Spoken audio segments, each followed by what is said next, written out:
Hello दोस्तों, आज की इस वीडियो में मैं आपको एसबीआई बैंक की एफडी स्कीम के बारे में कंप्लीट जानकारी दूंगा और उन सभी बातों को भी बताऊंगा जो बैंक वाले खाता खोलते समय आपसे छिपा करके रखते हैं और बताते नहीं।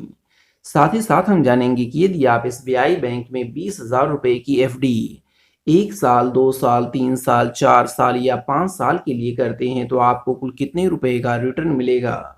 वैसे आप नीचे कमेंट करके ज़रूर बताएं कि आप एसबीआई बैंक में कुल कितना रुपया जमा करना चाहते हैं, ताकि मैं उसी के अनुसार कैलकुलेटर से कैलकुलेट करके बताऊं कि आपको कुल कितने रुपए का रिटर्न मिलेगा। तो चलिए जान लेते हैं एसबीआई की फिक्स्ड डिपॉजिट स्कीम 2026 के बारे में पूरी जानकारी।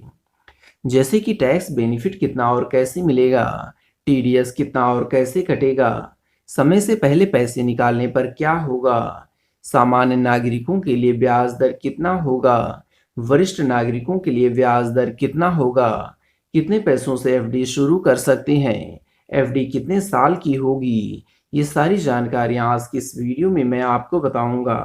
तो आइए दोस्तों, सबसे पहले देखते हैं कि हम इस एफडी में एसबीआई की एफडी में कितना पैसा निवेश करना होगा, मैक्सिमम और मिनिमम। मिनिमम की अगर बात की जाए तो आप 1,000 रुपए से ये एफडी शुरू कर सकते हैं और अधिकतम की यहाँ पर कोई भी सीमा नहीं है, आप जितना रुपया चाहें उतना रुपया जमा कर सकते हैं। अपनी सुविधा के अनुसार समय की अवधि की अगर बात की जाए तो आप 7 दिन से लेकर के 10 साल के बीच में एफडी कर सकते हैं। आप इसके बीच कितनी भी एफडी कर सकते हैं। जो पोस्ट ऑफिस की एफडी होती है उसमें लिमिट होता है कि आप 1 साल, 2 साल, 3 साल या 5 साल की ही एफडी कर सकते हैं, लेकिन इसमें ऐसा कुछ भी नहीं होता है।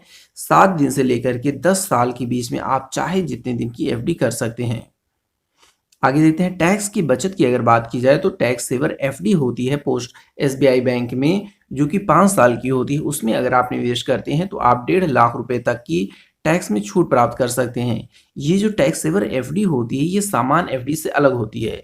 देखिए, एक सामान्य एफडी भी 5 साल की होती है और टैक्स सेवर एफडी भी 5 साल की होती है। डिफरेंस इतना होता है, जो टैक्स सेवर एफडी होती है वो एक लॉक इन पीरियड वाली एफडी होती है, यानी कि इसमें अगर आप अपने पैसे को निवेश करेंगे तो आप 5 साल से पहले एफडी को नहीं तोड़ पाएंगे, यानी कि जब ये समय कंप्लीट हो जाएगा पूरा 5 साल इस एफडी का, तभी ये एफडी टूटेगी और इसमें आपको 1.5 लाख रुपए तक का छूट मिल जाता है। लेकिन जो एसबीआई की सामान्य एफडी होती है उसमें आप चाहें तो समय से पहले भी एफडी को तोड़ सकते हैं और उसमें जो है आपको टैक्स बेनिफिट नहीं मिलेगा सामान्य एफडी में।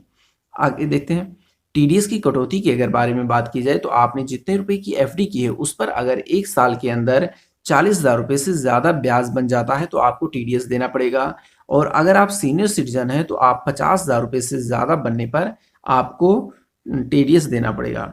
तो देखिए दोस्तों, टीडीएस नहीं कटता है किस केस में, अगर 40,000 रुपए से कम का ब्याज बना हुआ है तो, और 40,000 से जितना ज़्यादा होगा उस पर आपको 10% का पेनल्टी देना पड़ेगा और अगर आपके अकाउंट से पैन कार्ड अटैच नहीं किया है तो 20% का पेनाल्टी देना पड़ेगा। तो देखिए टीडीएस कैसे करता है, मान लेते हैं आपके अकाउंट में 55,000 रुपए जो है 1 साल के अंदर, एक फाइनेंशियल ईयर 1 अप्रैल से लेकर के 31 मार्च के बीच में जो ब्याज बनेगा वो जो है 40,000 रुपये से ज़्यादा हुआ है, तब आपको टीडीएस देना पड़ेगा। मान लेते हैं ब्याज हमारा 55,000 हो गया, तो 55,000 40,000 से कितना ज़्यादा है, 15,000 रुपये ज़्यादा है। तो अब इस 15,000 का 10% आपको टीडीएस देना पड़ेगा, यानी कि 1,500 रुपये जो है आपको टीडीएस के रूप में बैंक वाले ऑटोमेटिक जो है आपके खाता से काट लेंगे। समय से पहले निकासी का क्या है, पेनाल्टी कितना लगने वाली है। तो देखिए, अगर आपने 5 लाख रुपए तक की एफडी की है तो आपको जितना ब्याज दर मिलना चाहिए था वो 0.5% कम मिलेगा ब्याज दर। वहीं अगर आपने 5 लाख रुपए से ज़्यादा की एफडी की है तो जितना ब्याज दर आपको मिलना होता है उससे 1% आपको कम ब्याज मिलेगा। उदाहरण के लिए मान लेते हैं कि अगर आपको 7% का ब्याज दर मिलना वाला था, ये 5 लाख रुपए से ज़्यादा के केस में बात हो रही है, तो आपको 1% पेनाल्टी लग जाएगा, यानी कि 6% के हिसाब से आपका ब्याज बनेगा। एफडी तोड़े बिना तुरंत कैश लेंगे, यानी कि लोन की सुविधा भी होती है यहाँ पर।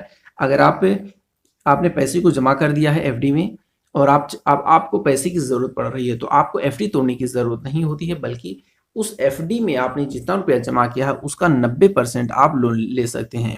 अगर आपने 1 लाख रुपए जमा कर चुके हैं, एफडी किए हैं, तो आप इसका 90% यानी कि 90,000 रुपये आप लोन ले सकते हैं। आगे देखते हैं विकास का मार्ग क्या होता है, यानी कि यहाँ पर हम देखते हैं ब्याज दर कितना चला है वर्तमान समय 2026 के अनुसार।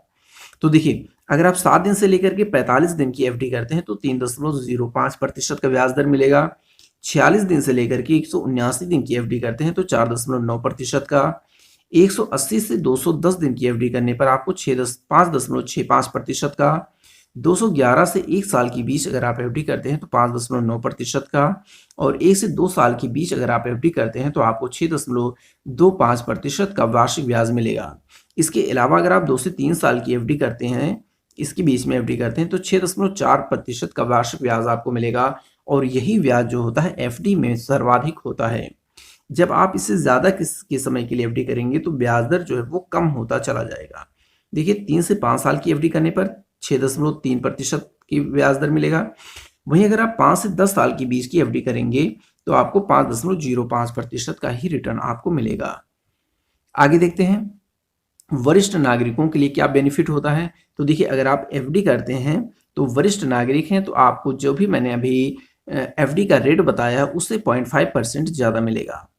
और इसके अलावा एसबीआई की वी केयर स्पेशल एफडी होती है जो केवल और केवल सामान्य वरिष्ठ नागरिकों के लिए होती है। इसमें अगर आप अपने पैसों को निवेश करते हैं तो आपको 1% ज़्यादा जो है ब्याज दर मिलेगा। या फिर ऐसा भी हम कर सकते हैं कि यहाँ पर आपको 0.5 मिल रहा था तो अब वी केयर में लिखने पर 0.5 और मिलेगा। ठीक है, अब टोटल 1% आपको ज़्यादा मिलेगा। विशेष अवसर पर एसबीआई की एक और स्कीम होती है अमृत वृष्टि स्कीम एफडी स्कीम। ये 444 दिन की होती है। इसमें आप मैक्सिमम 3 करोड़ रुपए तक जमा कर सकते हैं। इसके रिटर्न्स की अगर बात की जाए तो 6.45% का रिटर्न इसमें आपको मिलेगा। और वरिष्ठ नागरिक के केस में 0.5% ज़्यादा यानी कि 6.95% का रिटर्न आपको मिलेगा। इसमें भी प्रीमेच्योर निकासी की सुविधा नहीं होती है, यानी कि अगर आप इसमें जो है एक बार पैसे डाल देंगे तो 444 दिन के बाद ही ये एफडी कंप्लीट होगी, जब तभी टूटेगी, उससे पहले नहीं तोड़ पाएंगे।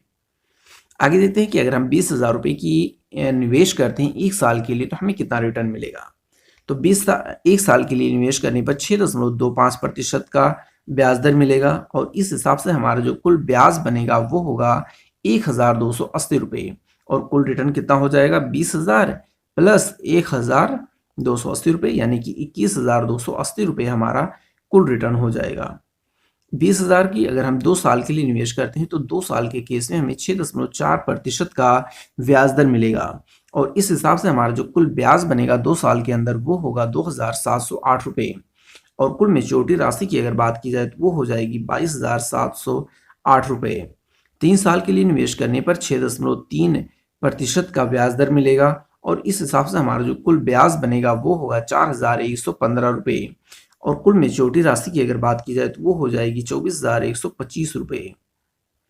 20,000 के लिए अगर हम 4 साल के लिए निवेश कर देते हैं तो कुल ब्याज जो बनेगा हमारा वो हो जाएगा 5,681 रुपये। और कुल मेच्योरिटी राशि हमारी हो जाएगी 25,681 रुपये।